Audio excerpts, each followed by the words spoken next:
Assalamualaikum warahmatullahi wabarakatuh. Selamat malam. Jumpa lagi dengan saya Tama. Dan kali ini ada apa gerangan spesial akhir tahun.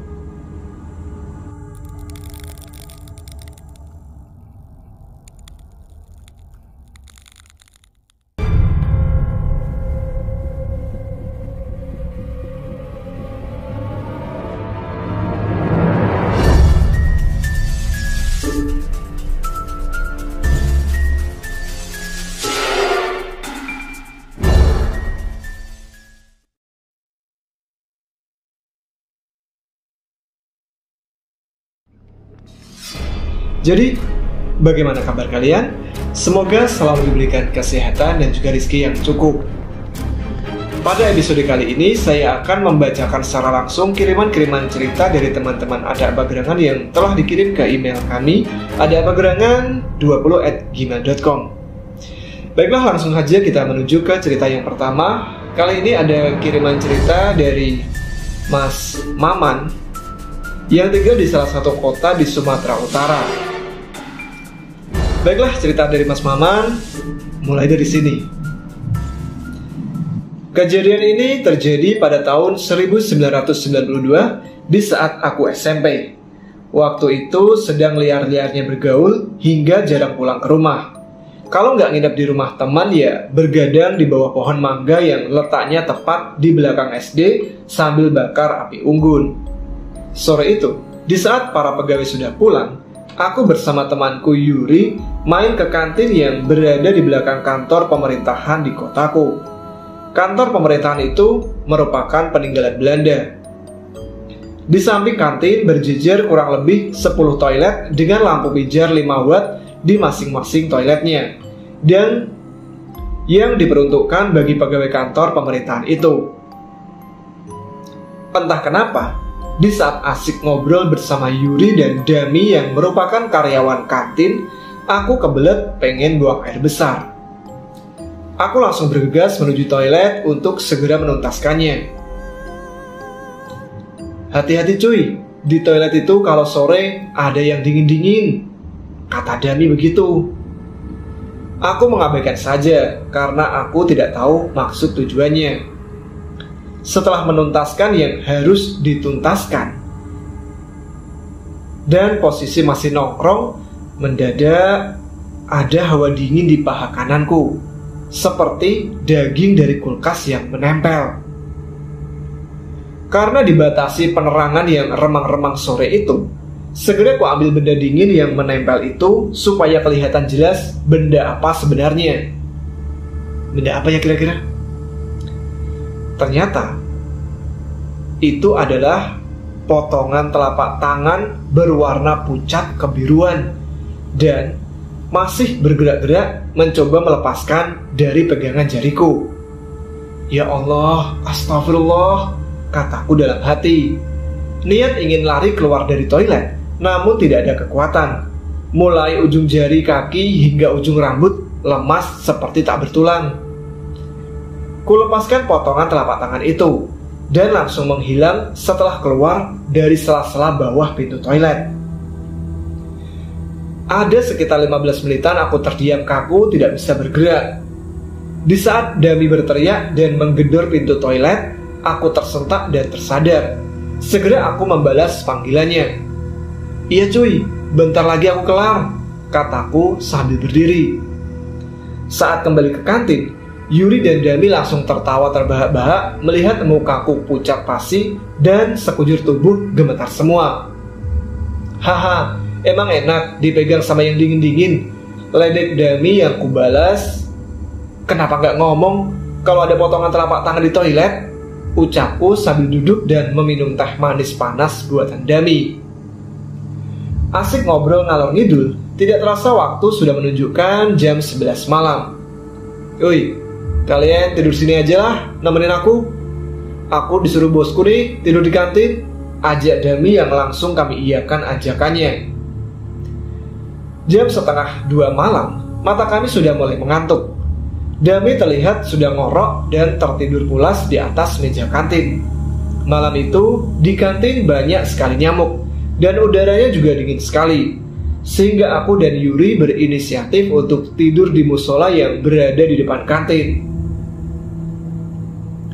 Tidak sampai 15 menit rebahan di dalam musola, tiba-tiba aku berada di dalam sebuah gubuk sambil duduk di bangku SD. Bangku SD mungkin bangku yang kecil dari kayu ya. Dengan tangan kaki terikat, mulut dan mata ditutup kain. Loh, aku di mana? Kok ramai sekali di sini? Ungkapku dalam hati. Saat penutup mulut dan mata dibuka, ada seorang perempuan bersanggul mengenakan kebaya dan kain panjang. Aku langsung syok melihat sudah banyak mata yang dicongkel dan kepala yang terlepas dari badannya berceceran di lantai. Ya Allah, apalagi ini? Kok sadis gini? Kataku dalam hati. Di tengah gubuk itu ada 5 bangku SD yang diperuntukkan untuk eksekusi. Di depan 5 bangku itu ada puluhan orang yang sudah diikat tangan, kaki, dan ditutup mata juga mulutnya, sepertinya menunggu giliran. Tim eksekusi yang ada di gubuk itu, ada satu perempuan berkebaya dan berkain panjang memegang pisau dapur yang sudah berlumuran darah, dan dia ada di hadapanku. 4 tim eksekusi lainnya, pria berperawakan tinggi besar, rambut keriting, dengan celurit dan parang di masing-masing tangannya yang sudah berlumuran darah. Perempuan bersanggul itu membuka penutup mata dan mulutku sambil menunjuk ke 4 eksekutor lainnya untuk memegang kepala, badan, dan kakiku. Melihat kengerian yang tidak sanggup aku tahan, aku langsung berteriak sekuat tenaga. Ya Allah, lindungi hambamu ini, lindungi hambamu ini ya Allah, lindungi hambamu ini. Doaku berulang-ulang. Sekuat tenaga, aku berteriak yang membuat para eksekutor itu semakin berang. Di tengah histerisku, tiba-tiba di antara mereka ada ayahku yang mengenakan jubah putih sambil tersenyum dan menempelkan jari telunjuknya ke bibirnya. Shh, jangan berisik. Pasrahkan semua ke Allah yang maha besar dan sempurna. Tutup matamu, kata ayahku tanpa berbicara. Namun aku langsung mengerti maksudnya. Pejamkan matamu dan jangan dibuka sebelum kusuruh, kata ayahku lagi. Yang tadinya suara teriakan, jeritan hingga kata-kata cacian dari para eksekutor kini sudah tidak terdengar lagi. Yang ada kehangatan berada dalam sebuah ruangan dengan wewangian yang tidak pernah kutemui sebelumnya. Seakan tembus pandang, di luar ruangan kulihat 5 eksekutor itu berusaha mencari keberadaan diriku yang tiba-tiba hilang dari bangku SD tersebut. Kemana anak itu? Cari, cari, jangan sampai dia kabur. Dia harus mati, kata perempuan itu berang sambil mengacung-acungkan pisaunya ke 4 pria tinggi besar itu. Namun penglihatan itu segera hilang dan berganti tembok putih halus dan lembut. Dan tiba-tiba ayahku sudah berada di hadapanku sambil tersenyum. Kamu kotor. Wajar saja mereka bisa menarikmu ke dimensinya. Kamu mabuk dan tidak ingat sama penciptamu. Jangan kamu ulangi lagi kesalahanmu, tegas ayahku. Sudah, tidak apa-apa. Mereka tidak bisa menemukanmu di ruangan ini. Allah maha besar dan maha sempurna.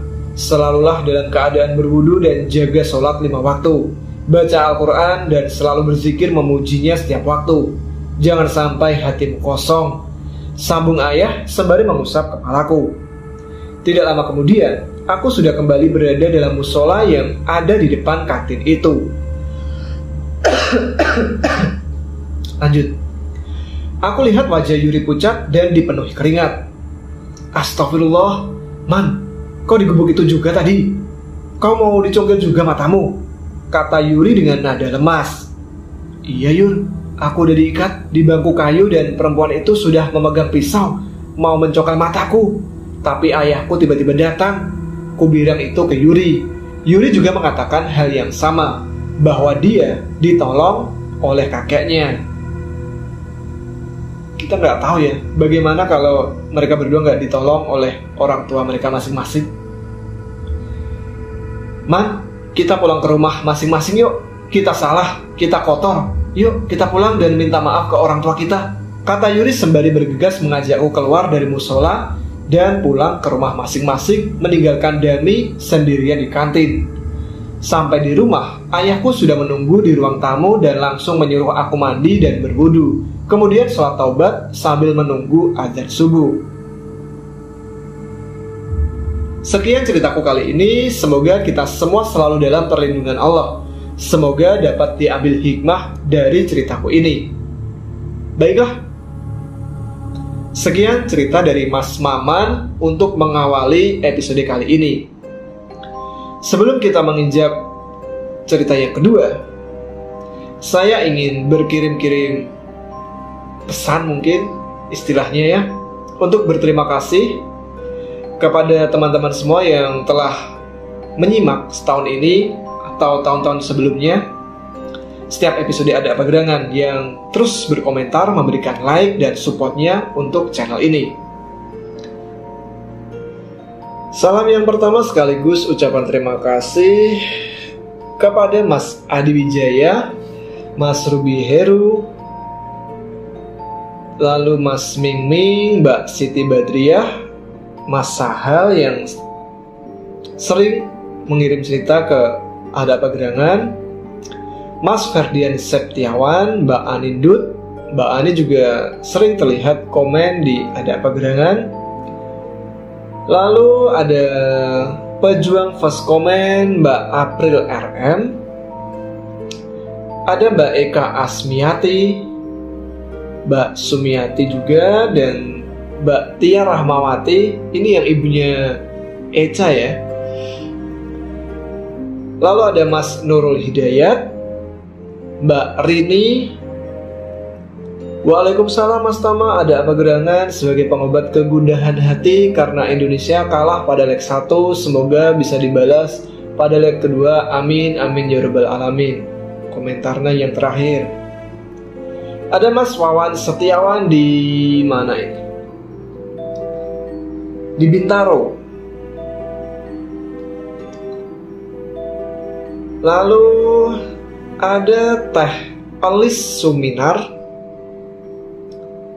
ada Mas Aji Mulyana, ada Mbak Deni Rahman. Salam Mbak Deni Rahman.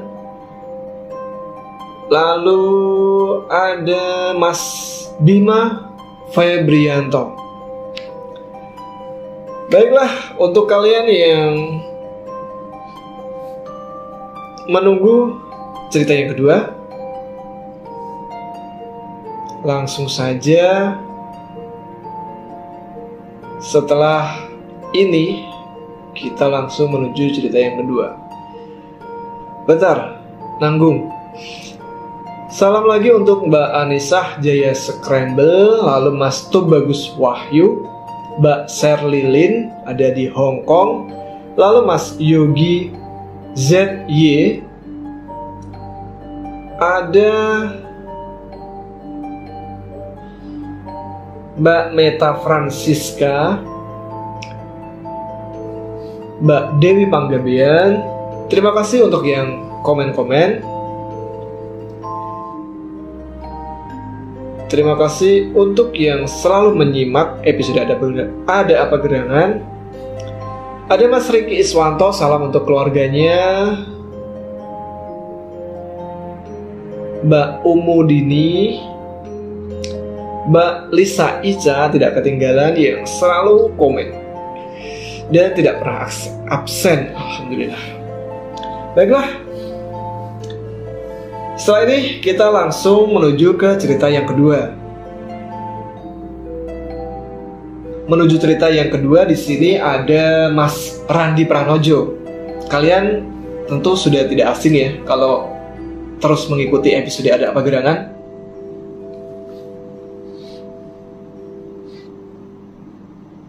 Baiklah, kita langsung membacakan cerita dari Mas Randi Pranojo. Seperti apa ceritanya? Mulai dari sini. Assalamualaikum warahmatullahi wabarakatuh. Perkenalkan, nama saya Randi Pranojo. Sebut saja Randi. Saya lahir dan dibesarkan di kota Perwira, sebuah kabupaten di Jawa Tengah. Kisah ini terjadi sekitar bulan Juni tahun 1999. Saat itu aku baru lulus SMA. Karena tidak melanjutkan kuliah, jadi untuk mengisi kegabutanku, aku bekerja membantu paman di proyek jalan. Kebetulan pamanku seorang kontraktor di daerahku. Pada saat itu, paman memenangkan tender proyek jalan di sebuah desa yang berada di lereng gunung. Sedari kecil, aku memang sudah mahir mengendarai truk. Paman mempercayakan urusan logistik material kepadaku. Pada saat itu, truknya masih bak kayu, belum dump truk seperti kebanyakan truk material zaman sekarang. Jadi, aku harus membawa tenaga bongkar muat atau biasa disebut kenek sejumlah 3 orang. Berarti ada 4 kru dalam kendaraan truk tersebut berikut aku sebagai sopirnya. Waktu itu, kami bergegas membawa material batu pecah dari pabrik penggilingan batu yang juga masih milik pamanku. Dengan pelan aku mengendarai truk. Di samping jalan yang menanjak, lalu muatan juga cukup berat, sampailah pada lokasi proyek. Kami membongkar muatan pada ujung jalan yang paling jauh dari perkampungan. Dikarenakan pengerjaan akan dimulai dari atas yang merupakan titik awal kami melakukan pengaspalan. Aku memberhentikan truk dan kenekku yang 3 orang mulai menurunkan barang. Ketika mereka sedang melakukan tugasnya, aku iseng-iseng berjalan ke arah pinggiran jalan dikarenakan suasananya yang asri. Aku mendapati ada burung yang kelihatan jinak bertengger di pohon pinggir jalan. Aku segera mendekati burung itu dan mencoba menangkapnya. Akan tetapi, burung itu seolah sangat lihai menghindar walaupun dalam hati saya berkeyakinan dapat menangkapnya. Lama-lama, burung itu terus menjauh dan tanpa sadar, aku semakin jauh meninggalkan truk dan ketiga kenekku. Jauh dan semakin jauh, aku melewati perkebunan warga. Tidak terasa aku kehilangan jejak burung itu. Aku terus mencarinya karena masih diliputi rasa penasaran dan rasa ingin menangkap untuk dibawa pulang sebagai peliharaan, dikarenakan suara dan bulunya itu sangat indah. Tak terasa aku sudah pada sebuah tanah lapang yang luas. Dari kejauhan, aku melihat sebuah rumah yang kelihatan indah dan megah. Aku lalu berjalan mendekati rumah itu, dan begitu dekat, aku terheran-heran karena di depan rumah itu ada seorang gadis yang sungguh cantik luar biasa. Baru kali ini aku melihat gadis secantik itu. Aku bergumam dalam hati. Aku mendekati gadis itu yang nampak sedang menyiram bunga. Dan betapa kagetnya ketika melihat burung yang tadi coba aku tangkap. Aku lalu menyapa gadis itu dalam bahasa Jawa daerahku dan menanyakan apakah burung itu merupakan peliharaannya. Karena kok bisa burung itu terbang jauh dan bisa pulang dengan sendirinya. Gadis itu pun mengiyakan kalau burung itu merupakan peliharaannya. Dan dia berkata, "Kamu boleh memiliki burung ini, tapi dengan syarat kamu harus tinggal bersamaku. Apa kamu mau?" Mendapat pertanyaan seperti itu, aku langsung mengiyakan tanpa berpikir panjang. Karena mungkin saat itu aku masih muda dan belum pernah mengenal seorang gadis. Jadi ketika melihat seorang gadis cantik, Mas Randi Pranojo langsung gitu. Aku lalu diajak masuk ke dalam rumah, dan ternyata gadis itu tinggal sendirian. Setelah sampai di dalam, gadis itu terus memelukku, yang tentunya aku langsung kaget dong. Tapi tidak kuasa menolaknya.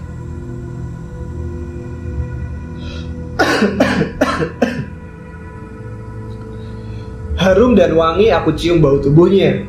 Aku tidak dapat menceritakan apa yang saat itu kami lakukan, karena bersifat tidak layak. Tapi paling kalian juga dapat memikirkannya kan?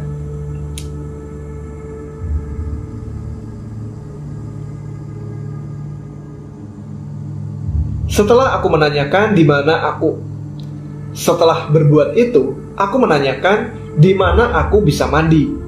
Gadis itu pun menunjukkan sebuah kolam yang begitu jernih, tampak indah, dan di samping kolam itu ada sebuah bangunan tinggi, sepertinya sebuah dapur, dan ada 2 lantai. Maaf, sengaja tidak kusebutkan nama gadis itu, dikarenakan mengandung kengerian bila aku ingat nama gadis itu. Gadis itu pun berpesan bahwa dia akan mencari makanan dan menyuruhku untuk tidak masuk ke ruangan yang ada di sebelah kolam renang. Aku pun mengiyakan. Tapi karena penasaran kenapa tidak boleh masuk ke ruangan itu dan belum sempat mandi, aku pun akhirnya masuk ke ruangan itu. Bandel ya Mas Pranojo nih.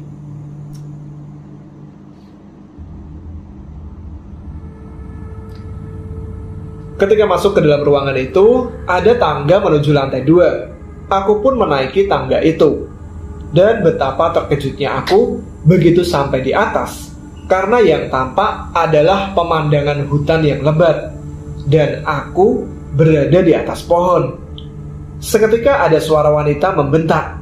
Saya pun kaget dan menoleh ke bawah. Kulihat gadis itu melayang sambil memandangku dengan raut wajah yang tampak sangat marah.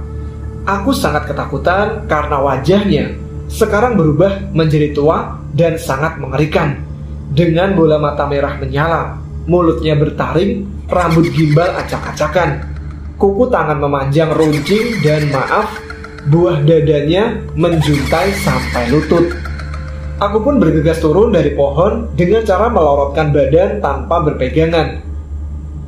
Aku pun terjatuh gedebuk ke tanah, lari sekencang-kencangnya. Dari belakang terdengar suara tawa seram mengerikan. Tanpa menoleh, aku terus berlari. Dan tidak terasa sudah tidak ada lagi suara yang mengikuti. Aku lalu menoleh. Memang sudah tidak ada lagi suara dan sosok itu. Tanpa sadar, ternyata hari sudah gelap.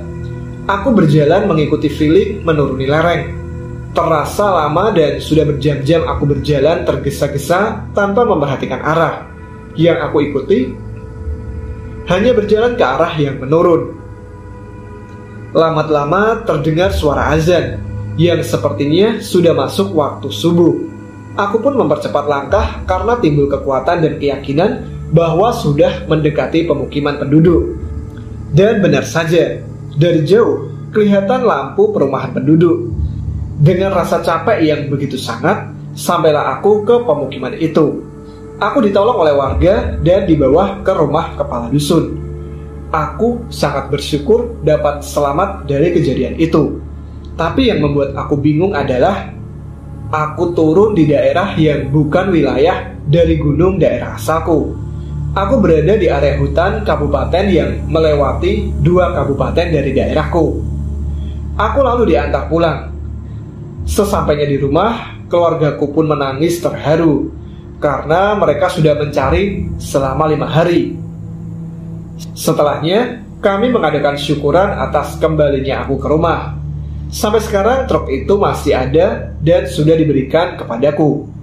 Aku pun merawat dengan baik sebagai kenang-kenangan dan tidak berniat untuk menjualnya, dikarenakan banyak kenangan yang aku alami dengan truk itu. Demi menjaga warisan dan para orang tua tentunya. Demikian pengalaman mistisku. Semoga bisa menghibur penggemar Ada Apa Gerangan. Terima kasih kepada Mas Tama yang sudah sudi membacakan cerita ini. Lain waktu akan aku ceritakan lagi pengalaman mistisku. Akhirul kalam, wassalamualaikum warahmatullahi wabarakatuh. Terima kasih Mas Randi yang telah mengirimkan cerita kali ini. Kita tunggu bersama-sama ya cerita dari Mas Randi selanjutnya. Seperti Mas Randi ini banyak banget cerita ininya ya, apa namanya, mistisnya. Apa jangan-jangan setiap hari menemukan cerita mistis? Mas Randi komen dong. Apa udah ada Randi lover nih di sini? Oke, itu cerita yang kedua. Sebelum kita menuju ke cerita yang ketiga,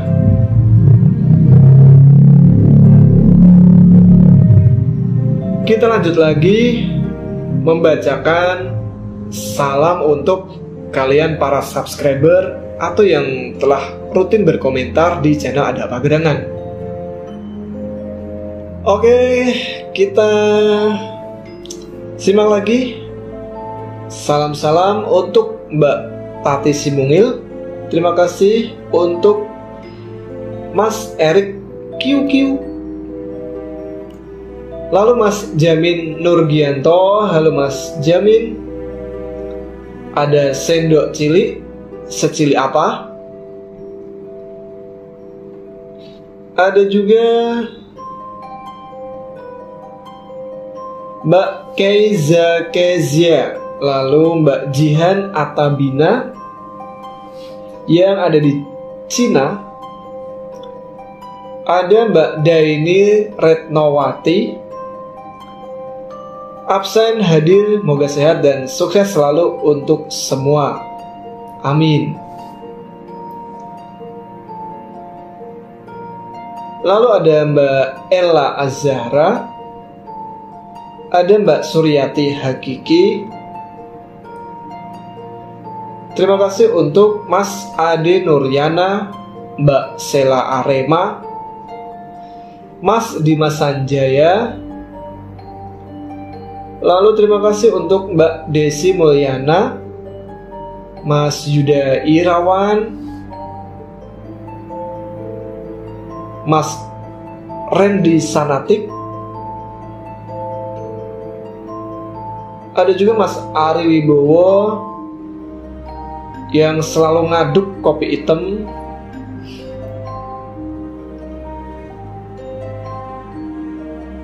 Ada channel campur, terima kasih yang sudah selalu menunggu update video dari Ada Apa Gerangan. Ada Mas M. Hoirul Ilmi. Lalu ada Mbak Windiani, Mbak Tina Azza, dan juga nggak ketinggalan Mbak Ade Nur Fatimah Zuhra. Salam untuk putrinya ya, Mbak Ade Nur Fatimah Zuhra yang bernama Sabrina. Baiklah, demikian salam-salam untuk sebelum kita menuju ke cerita yang keberapa? Ketiga. Langsung saja setelah ini kita menuju ke cerita yang ketiga. Ada cerita yang ketiga dan kali ini dikirimkan oleh Mas Rio. Mas Rio ini berasal dari Bogor. Langsung saja yuk kita menuju ke cerita dari Mas Rio. Assalamualaikum, nama saya Rio. Saya ingin membagikan cerita horor singkat yang saya alami ketika tinggal di rumah saudara saya. Kejadian ini terjadi pada tahun 2017 saat saya diterima bekerja di daerah Tangerang. Kebetulan jauh dari tempat tinggal saya yang ada di Bogor. Maka saya memutuskan untuk minta izin tinggal di rumah saudara saya yang berada di Tangerang, supaya dekat dengan kantor tempat saya bekerja. Di sana saya tinggal bersama dua orang sepupu saya yang bernama Rizky dan kakaknya yang bernama Bob. Kebetulan orang tua mereka merupakan om dan tanteku sedang pergi keluar kota sementara untuk menengok hasil panen di kampungnya. Memang keluarga ini adalah keluarga yang jarang berkabar ke keluarga besar dan paling jarang datang kalau ada kumpul keluarga besar kami. Saya sendiri pun sudah lama tidak bertemu dengan keluarga ini. Sekitar 5 tahun kami tidak berjumpa.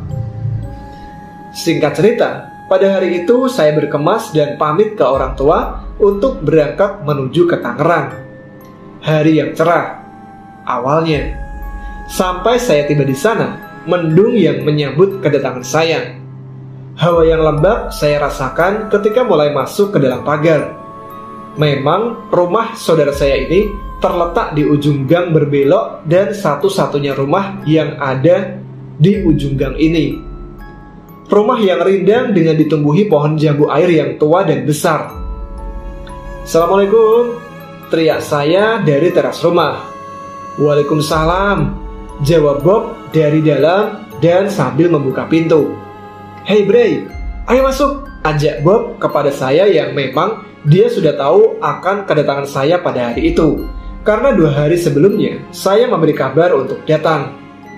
Ketika Bob membuka pintu untuk menyambut saya melihat Rizky sedang berdiri di belakang Bob, tapi dengan wajah pucat dan tatapan yang kosong. Dan setelah saya melepas sepatu, Rizky sudah tidak ada lagi di sana. Saya langsung bertanya kabar dari mereka. "Gimana kabar lu berdua?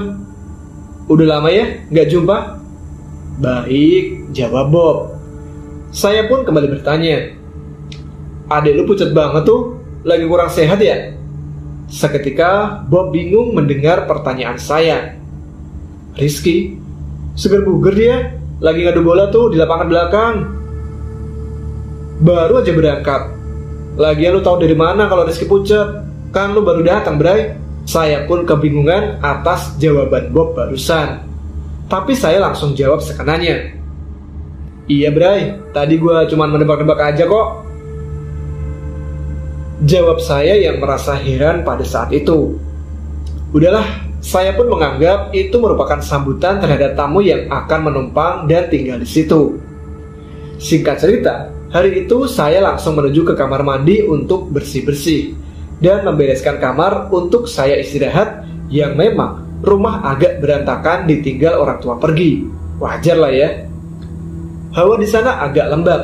Saya pun berinisiatif untuk bersih-bersih kamar mandi dan seisi rumah yang sudah kayak kapal perang. Memang kakak beradik ini terkenal malas untuk bersih-bersih. Setelah beres, saya pun mandi dan masuk ke kamar untuk istirahat.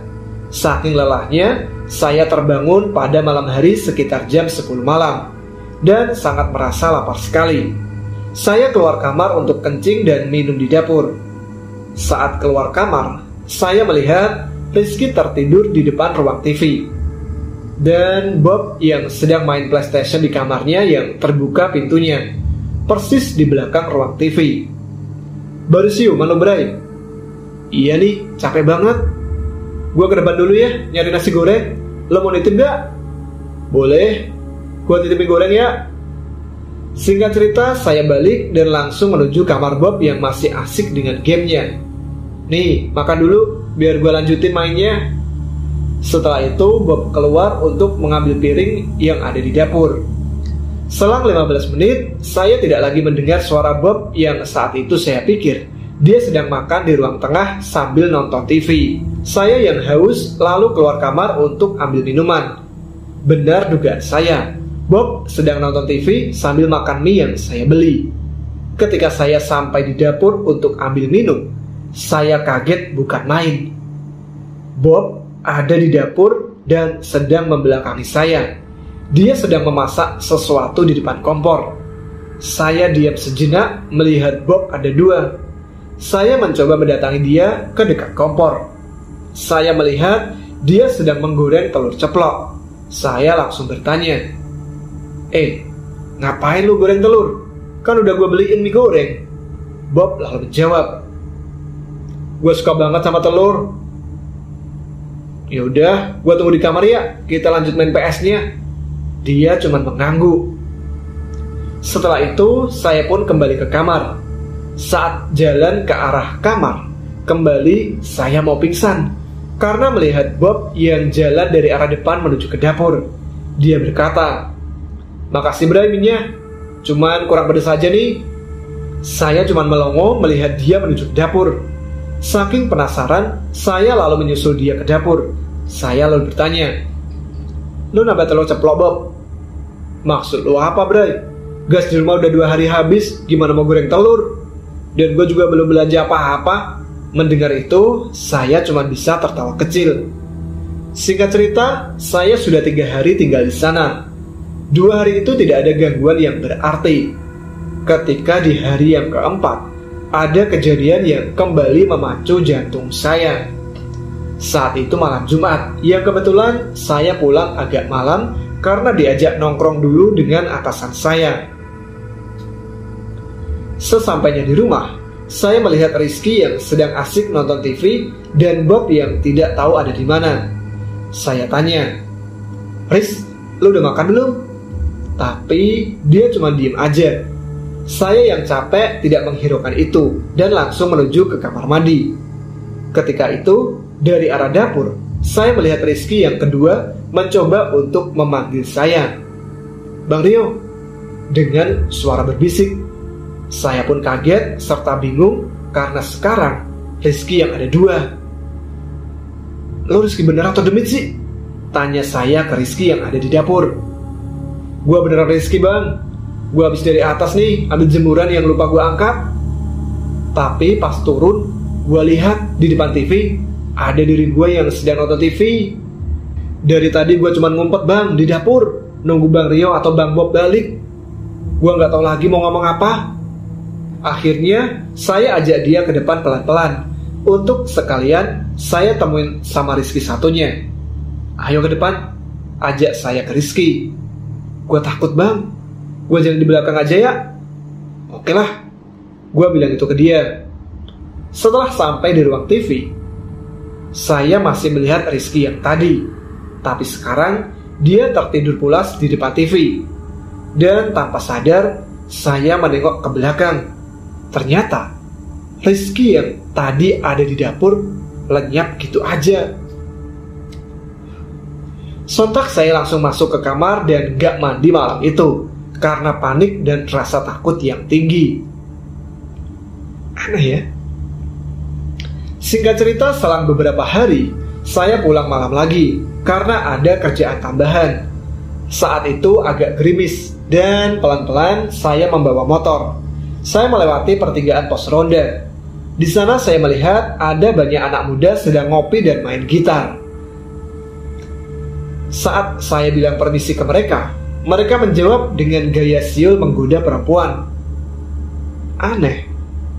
Sontak saya kebingungan dan refleks melihat ke spion. Saya menekuk spion perlahan. Dan benar aja, saya melihat ada sosok perempuan berkebaya merah sedang membonceng motor saya. Dia tersenyum, tapi matanya copot sebelah.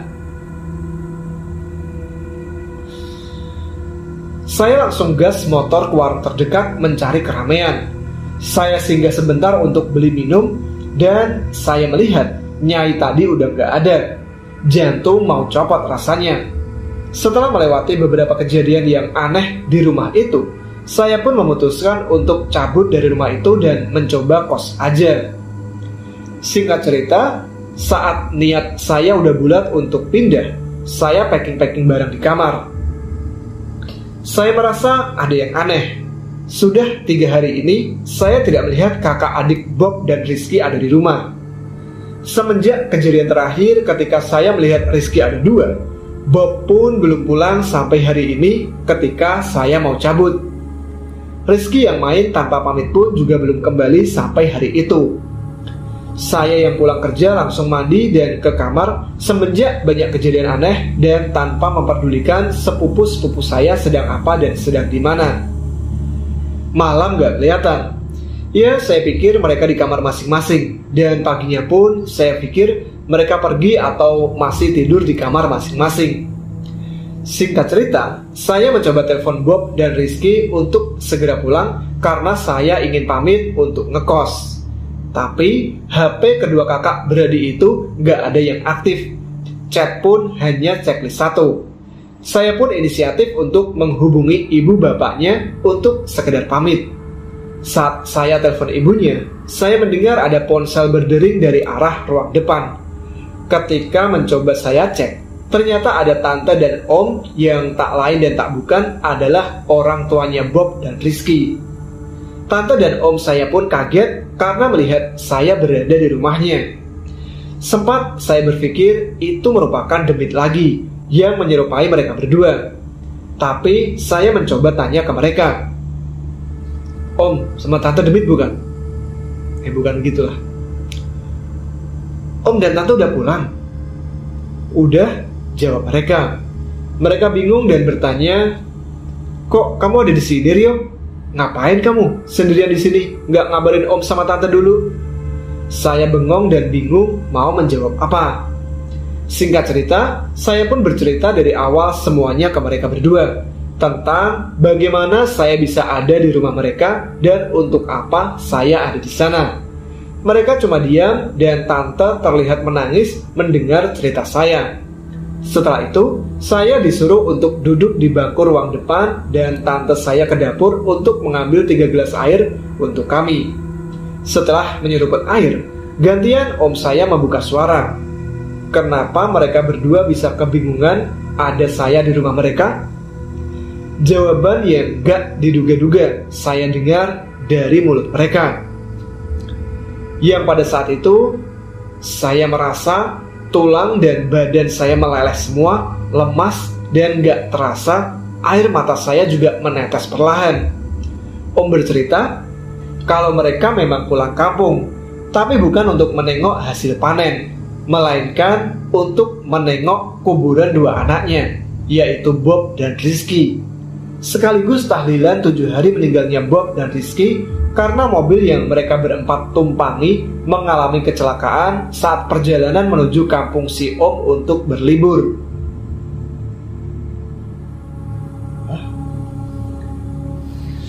Jadi selama ini saya hanya sendirian di rumah itu. Gak nyangka ya ceritanya begini.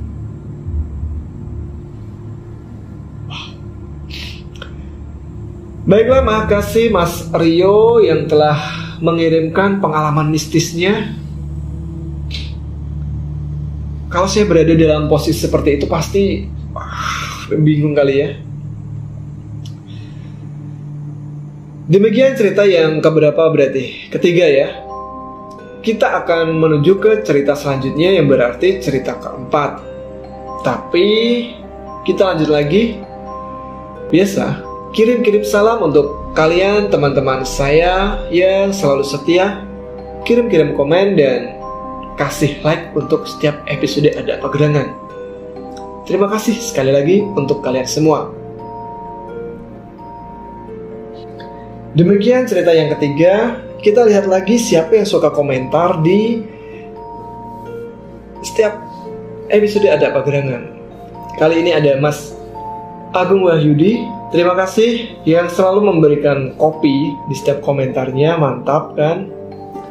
Ada Mas Thomas Bejo, ada Mas Heri Swito, Mbak Silka Abdillah, ada Mbak Johida, Mbak Rini Nisa.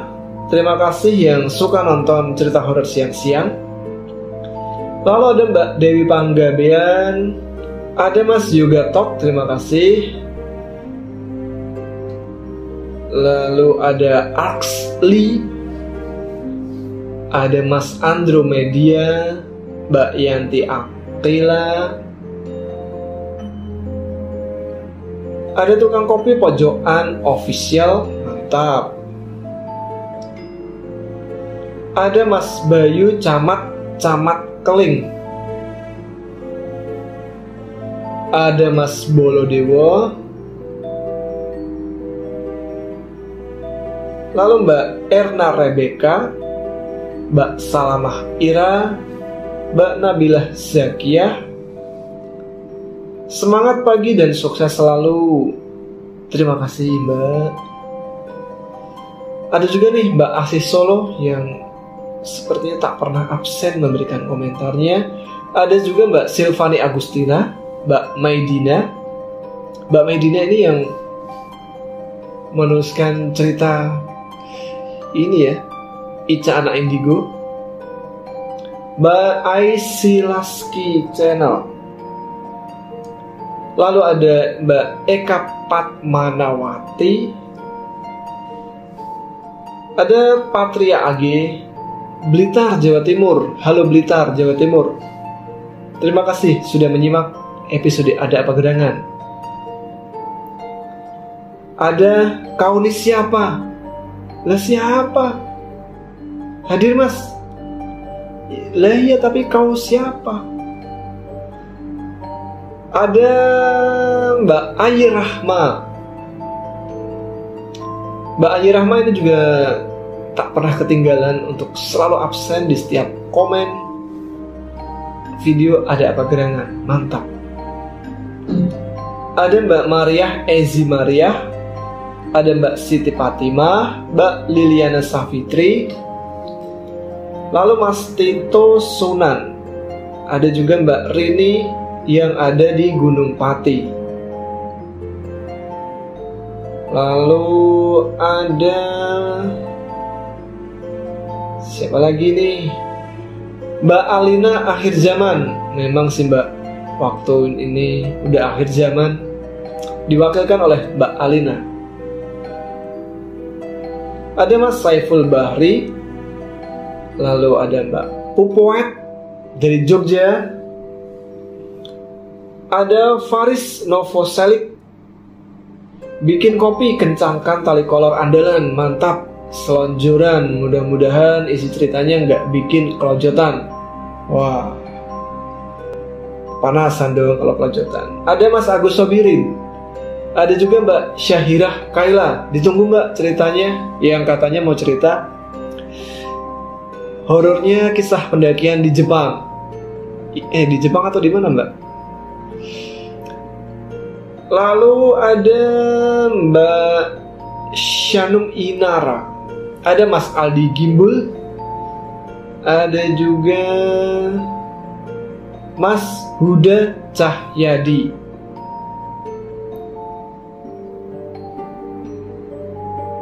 Oke, itu saja. Nanti kita sambung lagi. Kirim-kirim salam tentunya buat teman-teman kalian. Tapi kali ini kita ke cerita yang keempat. Ada siapa yang kirim cerita keempat kali ini? Cerita yang keempat ada Mas Kamil dari Bandung. Langsung saja ya, kita menuju ke cerita yang keempat. Assalamualaikum warahmatullahi wabarakatuh. Selamat malam, namaku Kamil. Hari itu aku dan teman-teman berencana begadang malam sambil nongkrong bermain gitar di pinggir jalan raya yang terkenal angker di kampungku. Dan bermula dari sanalah kisahku terjadi. Tempat tinggalku berada di kota Soreang, Bandung Selatan. Rumahku dekat dengan jalan raya yang terkenal angker di sini.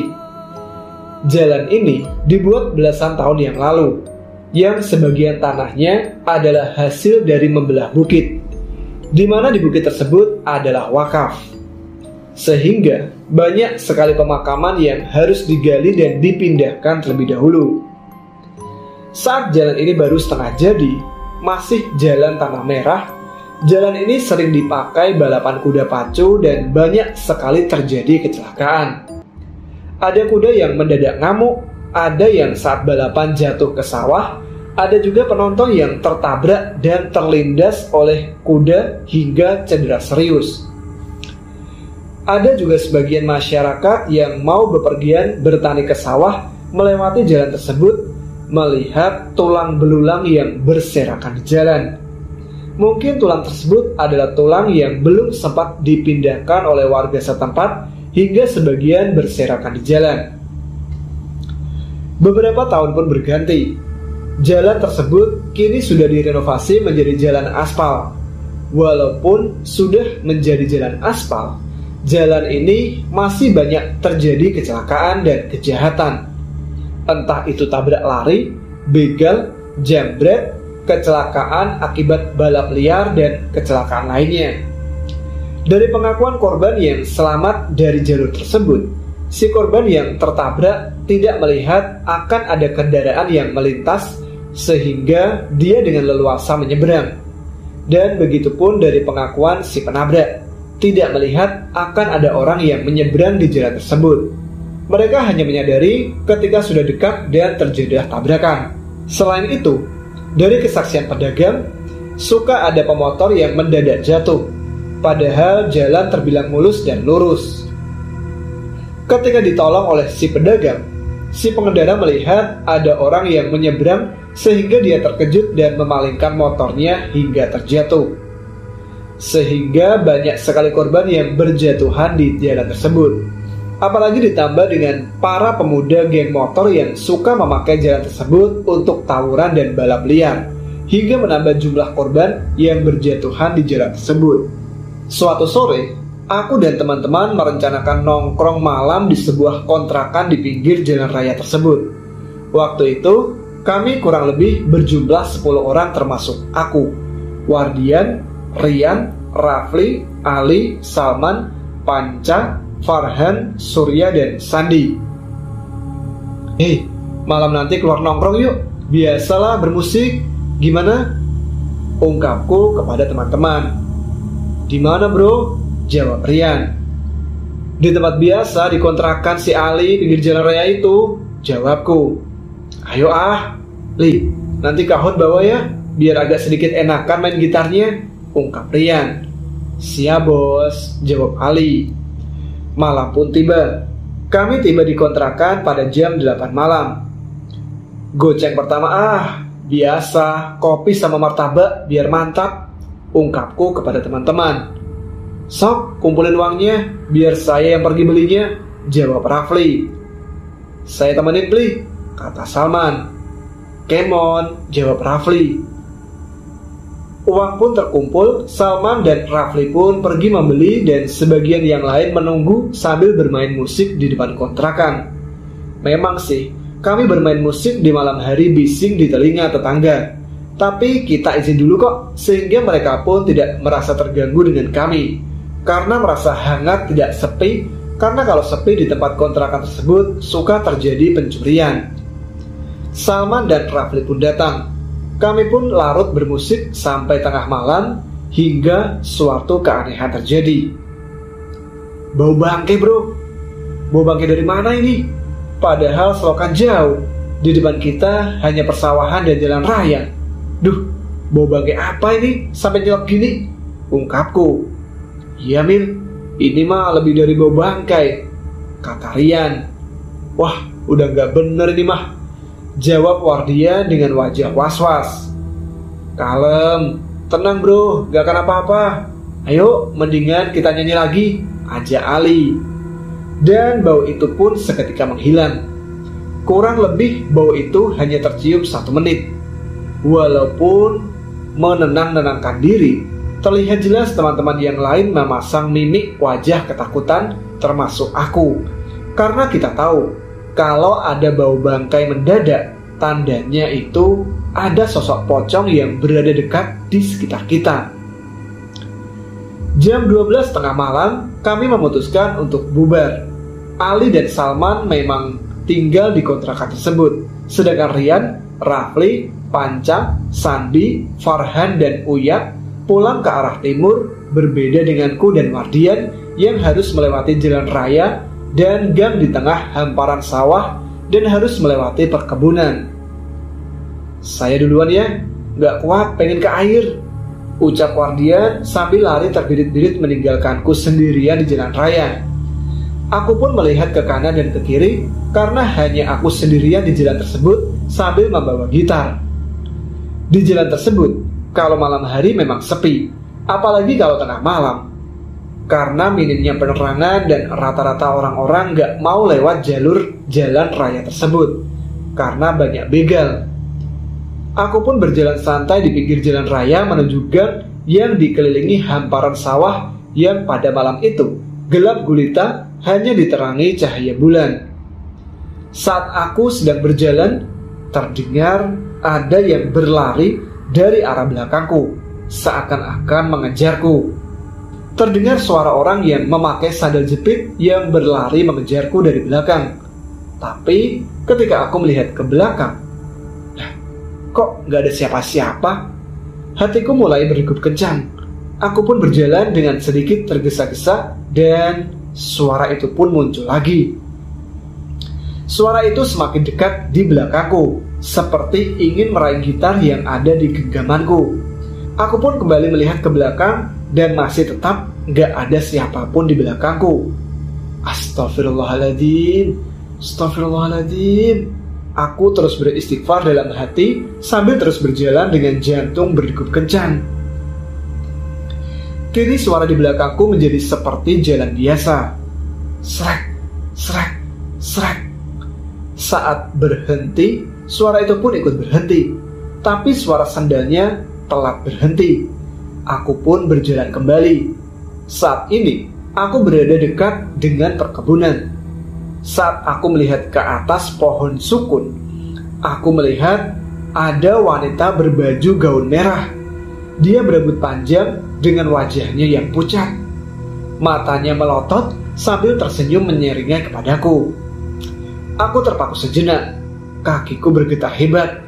Terasa lemas sekali. Sontak, aku pun seketika langsung menunduk sambil berusaha untuk berjalan lagi dan berdoa dalam hati. Ya Allah, aku memohon perlindungan kepadamu ya Allah dari gangguan setan yang terkutuk. Aku pun terus berjalan sambil tergesa-gesa, tapi yang di belakangku masih tetap mengikuti. Entah itu sosok perempuan yang di atas pohon atau yang mengikutiku dari jalan raya. Karena aku nggak tahu dan tidak berani lagi melihat ke belakang. Ketika hampir dekat dengan gang yang mau masuk ke rumahku, aku melihat lagi sosok wanita bergaun putih yang sangat kotor sambil berdiri di bawah pohon nangka membelakangiku. Di situ, aku sudah gak kuat dan langsung setengah berlari menuju rumahku. Segera aku mengetuk pintu. Assalamualaikum, bukaan pintu mah, teriakku.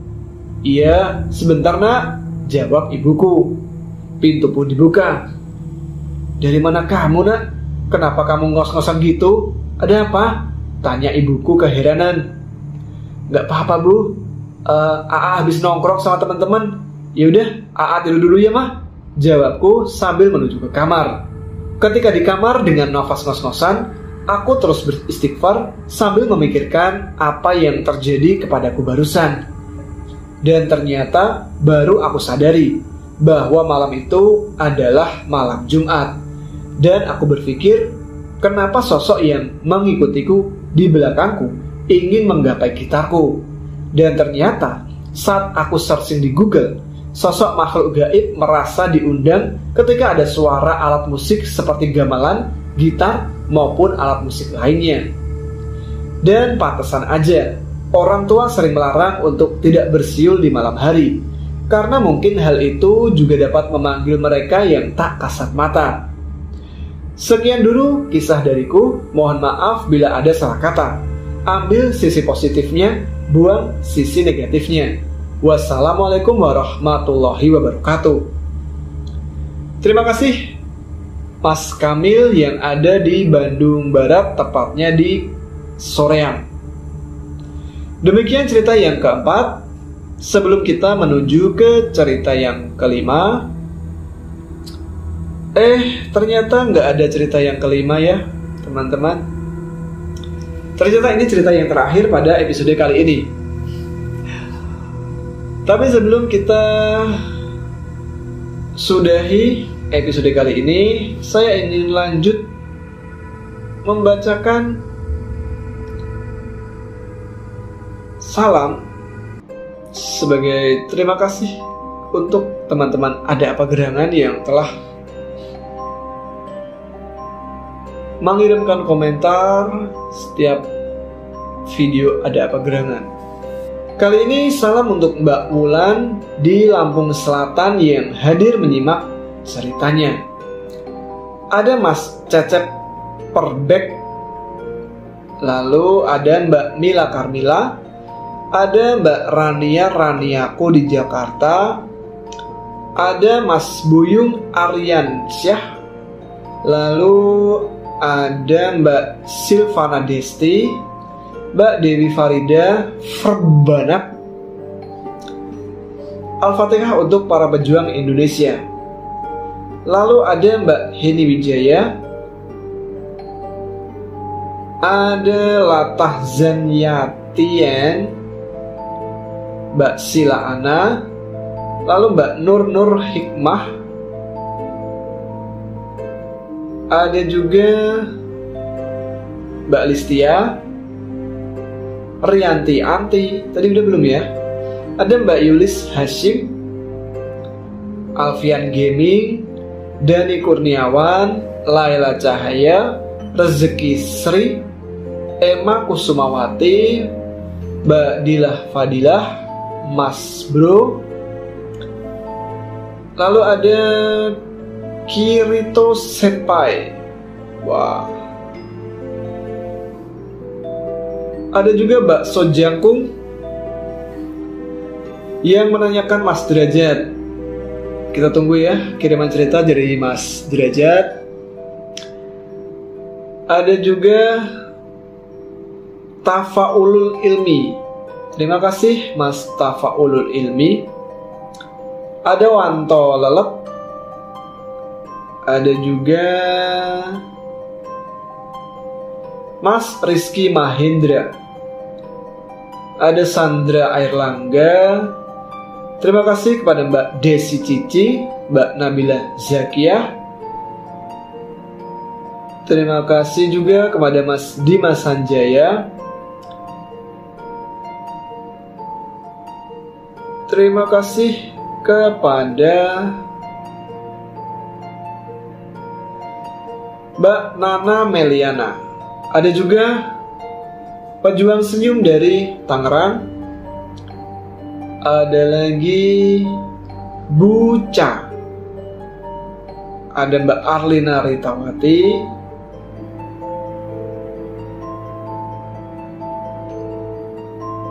Ada Mas Andi Suhendra, Mas Ipur Purwanto.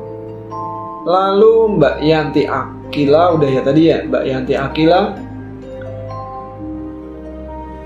Mas Saiful Maulana. Dan yang terakhir ada siapa yang belum disebut? Mas Anam 07. Dan tentunya tidak mengurangi rasa terima kasih saya dan tim Ada Apa Gerangan untuk teman-teman yang namanya belum disebut ya.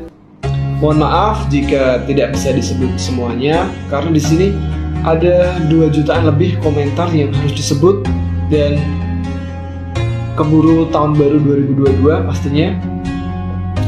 Terima kasih juga yang untuk mengirimkan cerita selama ini. Terima kasih untuk teman-teman yang telah menyimak episode kali ini. Semoga dapat menghibur di akhir tahun. Semoga di tahun 2022 semuanya menjadi lebih baik ya. Terima kasih untuk malam ini yang menyimak. Ngomong apa sih? Susah ya ternyata ngomong depan kamera walaupun udah di rumah sendiri. Banyak dari kalian kemarin yang bilang saya kaku ketika di RJ5. Gak gampang ternyata di depan kamera itu. Itulah. Baiklah. Kita jumpa lagi di episode yang akan datang. Saya Tama pamit. Kalian tetap semangat, jaga kesehatan selalu. Selamat malam. Selamat tahun baru 2022 dan akhirul kalam. Wassalamualaikum warahmatullahi wabarakatuh.